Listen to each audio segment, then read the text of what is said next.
running. There is blood, gore, intense, violent nudity. Just want to make sure my audio is okay. Hey everybody, welcome again to another Digital Woods Warhammer game. We're doing a 1,000-point game this time, so welcome to the pregame show. Yes, welcome. I'll be using Necrons. Tom will be using Chaos Space Marines. That is Codex Compliance. Figured that the Chaos Space Marines are probably one of the weaker codexes, so gonna give it a try and see how big of a difference it makes. Yes. So as this is the pregame show, we're going to be going over the army lists, the game type we're doing, different roll-ups for the start, and that's all going to be in just a moment. If you want to skip past this and go to the actual game, there should be a link down below in the description. And here we go. Yep. Alright, so here is my 1,000 points of Necron for this engagement. I'll be running a patrol detachment. And let's get started with the list. So starting off, I've got two groups of Necron warriors here in the front, sandwiching what I'm using as a cryptech for this engagement, because I'm still trying to get one. All the way to the right, we have the Canoptic Spider with a Gloom Prism and a particle, or two particle beamers. And I'm bringing with it a small group of Canoptic Scarabs. Next down the line is my Treyarch Stalker, bringing with it a Heat Ray. Next is my Overlord in his Catacomb Command Barge, which is going to be my Warlord for this engagement. He's bringing along with him a Staff of Light and a Gauss Cannon, and his Warlord trait is going to be Tenacious Survivor. And lastly in my list, I'm bringing the Ghost Arc with its standard kit because it doesn't get upgrades. And that is my 1,000-point Necron army. Okay, folks, here is my 1,000 points of Battalion Dark Raiders. Because I can't play Thousand Suns with the new Chaos Space Marine book, I am just trying out some regular old Chaos Space Marines. My two HQs are going to be two sorcerers, both armed with force staves and bolt pistols, and of course the different grenades they get. This one here that's slightly more fancier is going to be my Warlord for this one, and he is going to have Unholy Fortitude. It's basically like Tenacious Survivor, except he gets one additional wound. On top of that, he will be taking a artifact, the Eye of Tzeentch, which allows him to add 1 to any psychic test when attempting to manifest Smite. It's free, so I might as well take it. And for psychic powers, my Warlord is going to know Prescience and Weaver of Fates, in addition to Smite. My second Psyker is going to know Diabolical Strength and Warp Time, in addition to Prescience, in addition to Smite. For troop choices, I have 3 Chaos Marine squads, 5-man squads. All of them kitted out with a Meltagun, and 2 with Power Fists. For Elite, I have a 7-man squad of Khorne Berserkers. These 3 in the back, I'm subbing them for Chaos Berserkers with chain axes instead of chain swords. And they're going to be riding around in a Rhino, armed with a Storm Bolter and a Havoc Launcher. For heavy supports, I have a Vindicator with a Havoc Launcher and a Storm Bolter, and a Defiler, which replaced his Twin Heavy Flamer with a Havoc Launcher.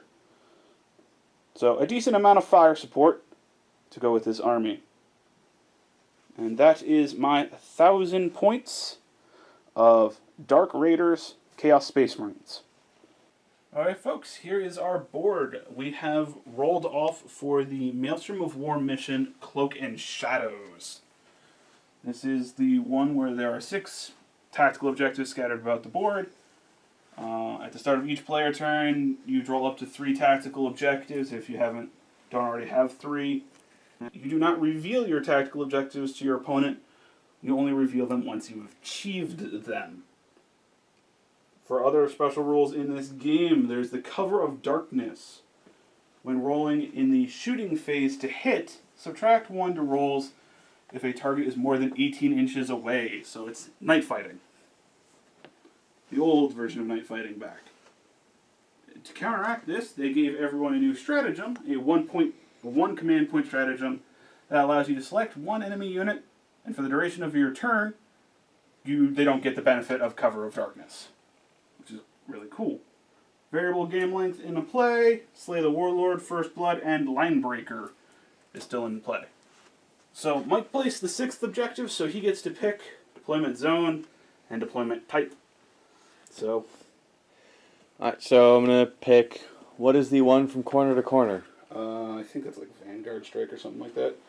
Alright, but either way, this corner versus that corner.